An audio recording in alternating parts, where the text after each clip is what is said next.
Dow and NASDAQ now negative on the week. Our next guest looking beyond stocks for opportunity. Joining me now, Jefferies Wealth Management's Laurie Goodman. It's good to have you. Hi, thanks so much for having me. So alts are really your focus, your wheelhouse. You also say stay liquid, which is interesting because people think of alts as not exactly the most liquid place to be. So reconcile that for me. That's true. That's true. Well, there's a range of liquidity within alts, right? So if you're thinking about the more liquid end of the spectrum, you can talk about hedge funds. There's definitely liquid places in private credit. There's even some relatively liquid places in infrastructure, going all the way out on the spectrum to private equity, longer duration private credit, et cetera. What's your favorite area of alts? If you had to pick one, do you have one right now? No, I don't. I really look at things from a bottom-up perspective. We're trying to find more esoteric strategies. And really, I mean, the topic of the day you've been talking about is what's going on with tariffs and what's it going to mean for inflation. And there's so much uncertainty out there. And so what we're trying to do is we're trying to find those strategies that are going to be insulated from that uncertainty, playing more in niche segments of the market. I mean, and you think, well, I guess I would say, theoretically, yes, but if I'm going to be investing in private equity, for example, coming into this year, there's so much optimism about deal making and realizations from private equity. Yes. But if some of the issue caused by tariffs, that upsets the market, and then there aren't as many deals as one thought there might be, that could have an impact. That's exactly right. So actually, I was just looking at a headline before I walked on here, and it's saying that deal activity was really repressed in January because of all of this uncertainty. That's exactly right. And if you have a lot of inflation, there's going to be a continued kicking the can down the road, right? 2024 was the third consecutive year of below average distributions. What happens is this, right? It's LBO is the predominant part of private equity. And leverage is like alcohol. It makes the good better, it makes the bad worse.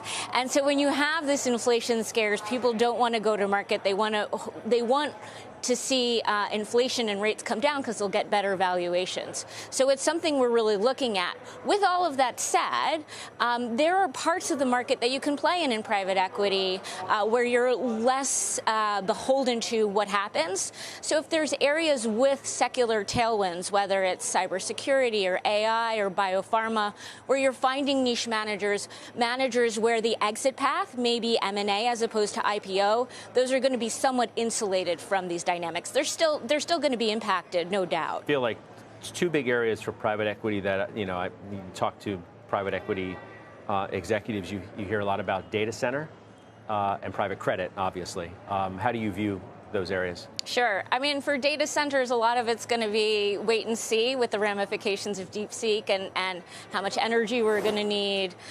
With private credit, it's been an interesting space as well, and it's been going through a lot of change. So if you look at what's happened in the market over the last couple of years, a lot of the large asset managers implemented private credit into their strategy, even if they were traditionally just credit hedge funds or traditionally buyout shops, right? And so they're showing you in some ways that they think that the risk reward there is good if we don't get rates back to zero. At the same time, you have to be careful because the pendulum's swinging, and now you have a lot of assets moving into this space, and so they're going to be competing with each other.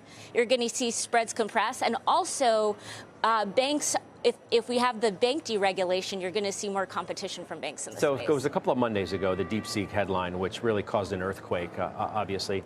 Did that sort of form its own cracks in the way you're thinking about data center? I mean, are you being a little more scrutinizing of that investment at this point? We haven't had much data center exposure in what we're offering in alts for our clients. But I think it's going to be really interesting to see how all of this plays out. On the one hand, the developments should hopefully lead to greater efficiency, and then it can open up a lot of new opportunities in the application space. I'd love to just get your view. I know we talk the whole segment about alts, but what about stocks? I mean, what about where the markets are? Are you positive on? Are you trying to tell a good story to your clients about where you think the equity markets are going? Yeah, I mean, look, Look, I think we want to recommend staying diversified because there's a lot of uncertainty right now. It's hard to be a CEO when you don't know what tariffs are going to hit, where they're going to hit, when they're going to hit. So diversification is really the best thing you can do to insulate your portfolio from this uncertainty. Thanks for being here, Laurie. It's good to catch up with you. Thank you. That's Laurie Goodman, from Jefferies.